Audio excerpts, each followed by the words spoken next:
Meet the Prophet Muhammad. I began to look at him and at the moon. He was wearing a red mantle, and he appeared to be more beautiful than the moon to me. This is how Jabir ibn Samura described the last of the prophets, the chief of the pious, the prince of the believers, the chosen one of the most merciful, Muhammad, the messenger of God. He had a pleasant face that was round, white, and fair. His hair fell to his earlobes. His beard was thick and black. When he was pleased, his face would light up. His laugh was no more than smiling. His eyes were blackish, and his eyelashes were long. His long eyebrows were curved. When the eyes of Abdullah ibn Salam, the chief rabbi of Medina, fell on his face, he declared that such a noble face could not be the face of a liar. He was of medium height, neither tall nor short. He walked inclining forward. He wore tanned leather sandals. His pants would reach to the middle of his shin or sometimes just above his ankles. On his back, towards the left shoulder was the seal of prophethood. It was the size of a pigeon's egg with spots like moles on it. His palms were described to be softer than the brocade of silk. He was recognized by his fragrance when he approached from a distance. Drops of his perspiration were described to be like pearls. His companions collected his sweat to mix with their perfumes, which made them even more fragrant. Islamic doctrine holds if someone has been blessed with the vision of the Prophet in a dream as described, then indeed they have seen him. He would keep silent for long periods of time and was the most dignified when silent. When he spoke, he uttered nothing but the truth in a voice pleasing to the ears. He did not speak rapidly as many people do today, rather he spoke in a clear speech so that those who sat with him could remember it. His speech was described to be such that anyone who wished to count his words could have done so easily. His companions described him to be neither vulgar nor indecent. He neither cursed people, nor abused them. He merely reprimanded by saying, "What is the matter with such and such people?" The most hateful conduct to him was lying. Sometimes he used to repeat himself twice or even thrice to enable the listeners to understand him well. He would give short sermons. While delivering the sermons his eyes would become red, his voice would rise, and his emotions become visible as if he were warning of an imminent assault from an enemy. He led a simple life without any extravagance or lavishness. He put the worldly life behind his back and turned away from it. He considered it to be a prison, not paradise. Had he wished, he could have had anything he desired, for the keys of its treasures were presented to him, but he refused to accept them. He did not exchange his share of the life to come with the worldly life. He knew that it is a corridor, not a permanent residence. He understood fully well that it is a transit station, not a leisure park. He took it for its real worth, a summer cloud that would soon disperse. Yet God says he enriched him from poverty. Did he not find you poor and enrich you? Quran 93-8. Aisha, his wife, said, "A month would pass while the family of Muhammad would not light fire in their homes. They subsisted on two things, dates and water. Some residents of Medina who were his neighbors would send milk from their sheep, which he would drink and then give to his family." She said the family of Muhammad never ate wheat bread to their satisfaction for 3 consecutive days from the time of his arrival at Medina until he passed away, about 10 years. With all this, he would stand up in the middle of the night to offer his gratitude to his Lord in prayer. He would pray for so long that his feet would swell.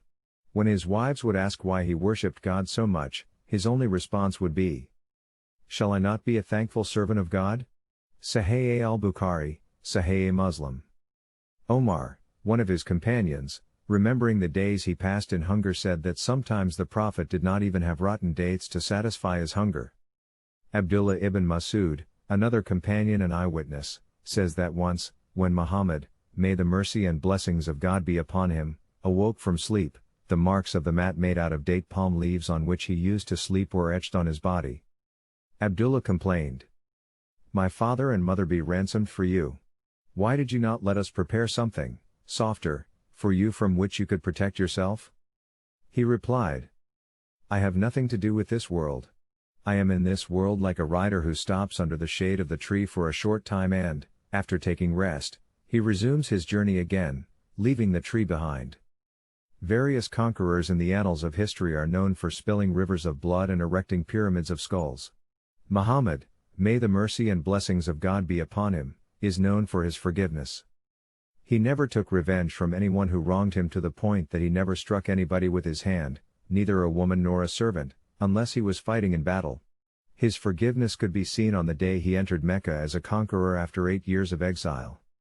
He forgave those who persecuted him, and forced him and his family in exile for 3 years in rugged mountains, who had accused him of being a lunatic, a poet, or one possessed. He pardoned Abu Sufyan, one of the most evil of people who plotted to persecute him day and night, along with his wife, Hind, who mutilated the dead body of the Prophet's Muslim uncle and ate the raw liver after ordering Washi, a fierce slave known for his fighting skills, to kill him, which later led them to accept Islam. Who else could be on such an exalted standard of character but the noblest and most truthful messenger of God? Washi, who used to live in Mecca, won his freedom from Hind for the service of killing the uncle of the Prophet. When Islam gained dominance in Mecca, Washi ran away from Mecca to Taif. Eventually Taif also succumbed to the Muslims. He was told Muhammad would forgive anyone who accepted Islam. Even though the crime was so great, Washi gathered his courage and came to the Prophet of Mercy and announced his Islam, and Muhammad forgave him. His forgiveness even extended to Haber ibn Aswad. When Zainab, the Prophet's daughter, was migrating from Mecca to Medina, the Meccans tried to stop her. Haber was one of them. He made the Prophet's pregnant daughter fall from her camel. As a result, she lost her baby.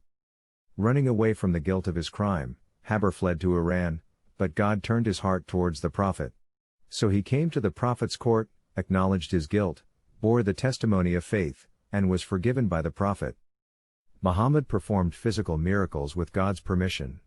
He split the moon into 2 halves by merely pointing his finger at it. In a mystical journey known as Miraj, he traveled in one night from Mecca to Jerusalem on a heavenly mount, Al-Barak, led all the prophets in prayer, and then ascended beyond the 7 heavens to meet his Lord. He cured the sick and the blind, demons would leave the possessed by his command, water flowed from his fingers, and his food would glorify God. Yet he was the most humble of men. He sat on the ground, ate on the ground, and slept on the ground. A companion narrated that if a stranger were to enter a gathering where he was present, he would not be able to differentiate the Prophet from his companions due to his humbleness. Anas, his servant, swore that in his 9 years of service, the noble Prophet never chastised him or blamed him for anything. Those around him described Muhammad to be so humble that even a little girl could hold his hand and take him wherever she wished. He used to come to the weak among the Muslims in order to visit the sick and attend their funeral processions. He used to stay at the back of the caravan to aid the weak and pray for them. He would not hesitate to walk with a widow or a poor person until he had accomplished for them what they needed. He responded to the invitation of even slaves, eating nothing more than barley bread with them. He was the best of men to his wives. Aisha, his wife, described how humble he was. He used to remain busy serving and helping his household, and when the time for prayer came he would perform ablution and go for prayer. He would patch his own sandals and sew his own garments. He was an ordinary human being, searching his clothes for lice, milking his sheep, and doing his own chores. Indeed, he was the best of all people to his family. His personality was such that people were not driven away from him. Such was the noble Prophet of God who we must love more than our own selves and whom God has described as. Indeed, in the Messenger of God you have a good example to follow. Quran 33:21.